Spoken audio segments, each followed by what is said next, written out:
So I just finished speaking to a consultant who was worried about Christmas, and I can understand why, but he was concerned about there not being enough opportunities running up to Christmas.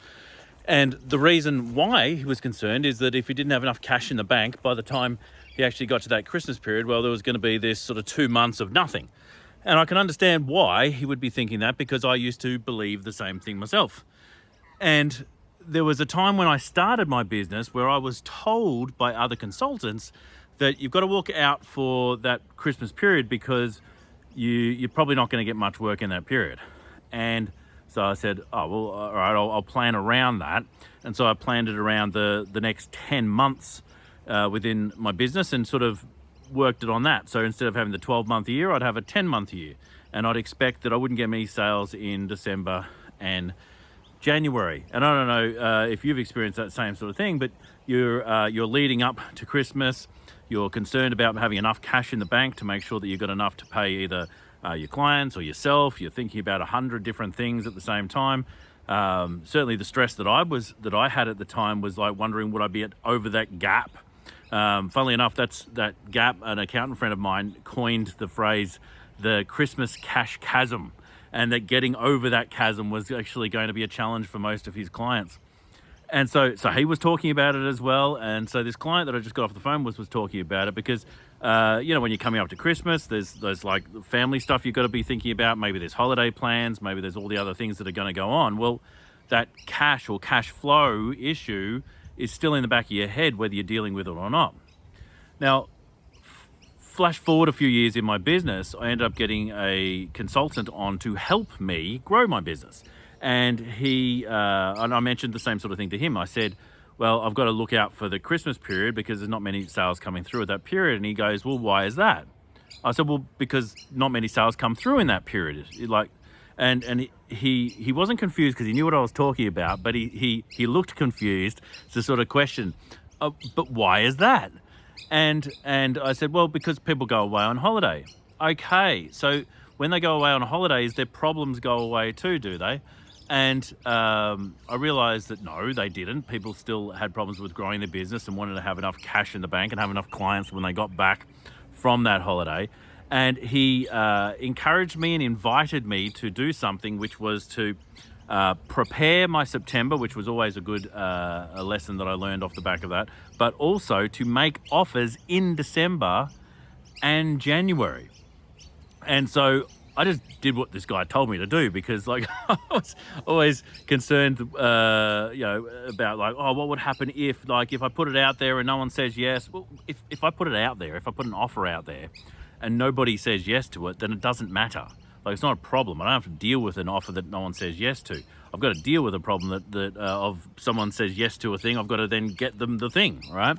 And so I made some offers during December and January, and we'll talk about the structure. I know I did previously on another video, talked about the structure of the offer. But I made these offers. And when you're thinking about making offers, especially when it's new, you can think that maybe it's going to be complex. I've got to come up with all this detail. I've got to design the offer out before I actually put it out into the market. I've got to productize it. I've got to do all the back end preparation work. So just in case it works, that I've got to deal with all that throughput of what if it works type scenario. But he invited me to not worry too much of that and just put an offer out there. And by offer, I'm not talking about anything too complex. I'm talking about the invitational offer that I talked about in the last video, which was how can you make expressions of interest to see if people were interested and will raise their hand to find out about it more. And so I made those offers in that period of time. And you know what? People actually wanted them. People raised their hand during... In fact, the last week of December and the first week of January, more people raised their hand than anything.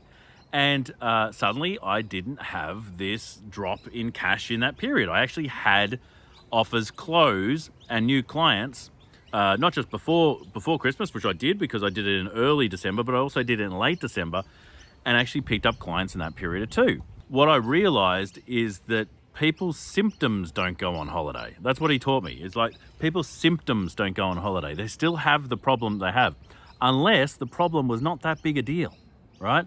And unless the symptoms are seasonal. And maybe they are seasonal. And if you are dealing with seasonal symptoms, then maybe you want to have a little bit more diversity in your offering so that you can look after the different seasons that happen. Think about a medical practice, right? Seasonally, there'll be more colds and flus during winter, and especially moving into winter. Yet they still look after people throughout the year. There are all these other symptoms that they can look after them for. And so I found that during COVID in particular, that a lot of the offers that I was presenting for people were about strategy and about long-term focus on the things that they could do. But during that period of time, they really couldn't plan, because they didn't know what was going to be happening next. And so what I did is I reduced the size of the offer. I made it much smaller, and we started talking about things that were a concern to them now. And that's what a symptom is. It's a problem that they perceive right now. It's not the bigger problem that you solve.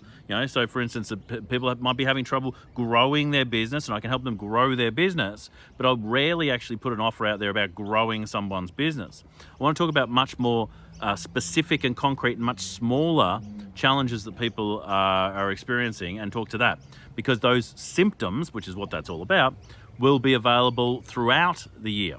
Anyway, what's happened since is I always make offers through December and January now. And in fact, January in particular has been my record month.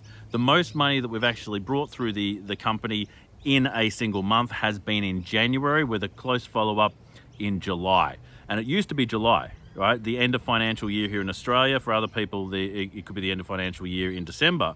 But I'm talking about those areas where you feel like there's a seasonal downturn. Now, in the US, it can absolutely be the summer period, which is sort of June, July area. For Australia in particular, and New Zealand and countries like that, there tends to be this period where we don't just have Christmas and then go back to work. We actually have full 2 months off. So if you don't know what I'm talking about those seasonal shutdowns. Same thing happens with Easter. That's another big one. And also Thanksgiving is another time that people they go away, and a large portion of them forget about their symptoms for that period of time, but not everybody, right? Especially the people who are not going away, they don't forget about the symptoms. So making those offers in that period of time can completely change your business, because there's people out there saying, it's not a good time to advertise in December, and it's not a good time to advertise in January, and you should wait until February to get back into it. But those people are they're working on their own schedule. They're not working on your schedule.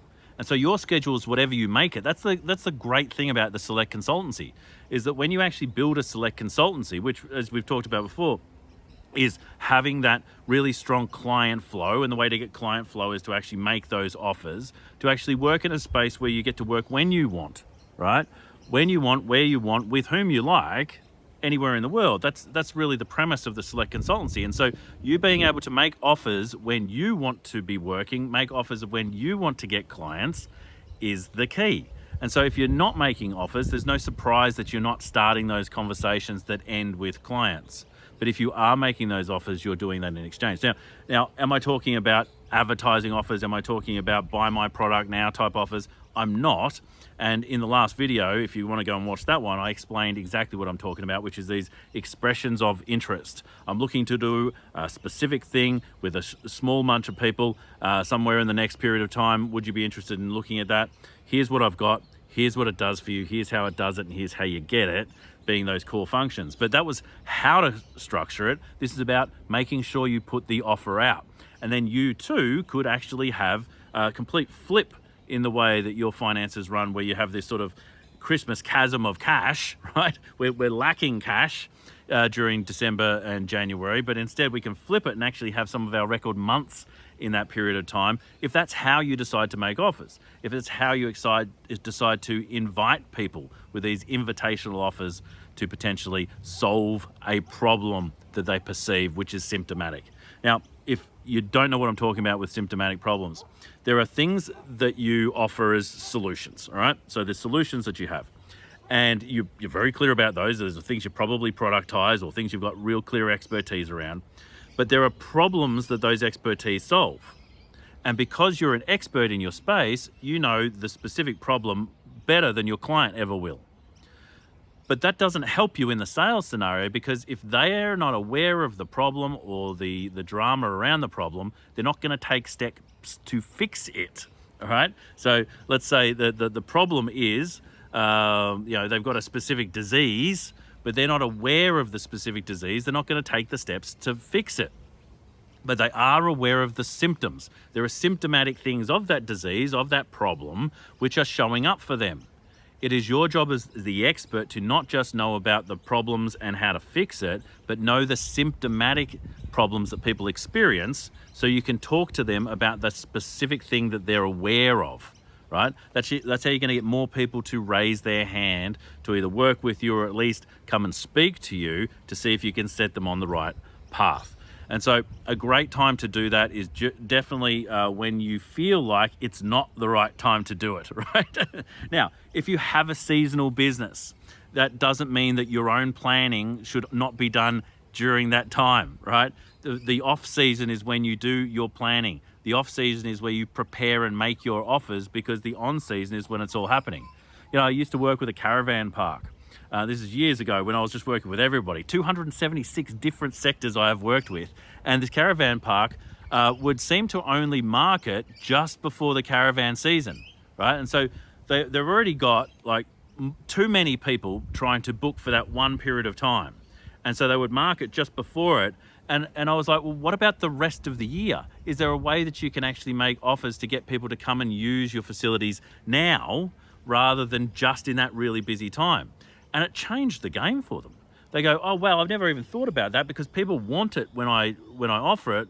Offering it when they don't want it doesn't make a lot of sense to me. Well, I said, well, what are the other reasons why they would want your thing? Breaking it down to its smaller parts. Maybe there's specific events that they want to go to locally. Maybe there's specific things that around, taking Mother's Day and going for a trip, or anything, just as simple as that.